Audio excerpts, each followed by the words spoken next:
Ang simbahan ang haligi at saligan ng katotohanan, kaya may tunay na tahanan ang Biblia.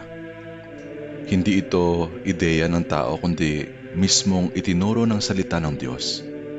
Ngunit laganap ang scam ng pananampalataya na tinatawag na Bible alone, na ang ibig sabihin ay Biblia lang dapat ang basihan ng pananampalataya at mga aral Kristiyano.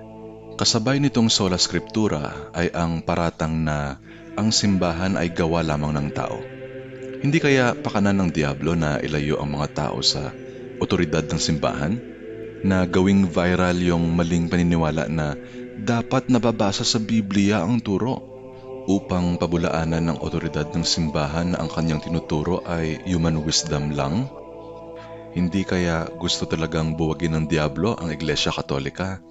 Kaya nag-inspire siya ng mga taong sobrang bilib sa sarili na maging self-proclaimed na propeta, anghel or founder ng bagong reliyon? Hindi nakakabangha. Sabi nga ni San Pablo, hindi ito katakataka sapagkat si Satanas man ay nagkukunwaring anghel ng liwanag. Kaya hindi katakataka na ang kanyang mga lingkod ay magkunwaring ministro ng katuwiran. Second letter of Paul to the Corinthians chapter 11 verses 14 to 15. Bago ko makalimutan, ang videong ito ay para sa mga Katoliko na binubudol ng ibang sekta. Kung ikaw ay hindi Katoliko, skip the video for the sake of your mental health. Ang mga Katoliko ay tumatanggap kay Kristo bilang Panginoon at tagapagligtas hindi lang sa salita, kundi sa Holy Communion, ang fulfillment ng regalo ni Jesus na kainin siya, in a real sense, upang magkaroon ng buhay. Ayon sa John chapter 6 verses 51 to 56. Ayaw ng Diablo na magkaroon ng buhay ang mga Kristiyano.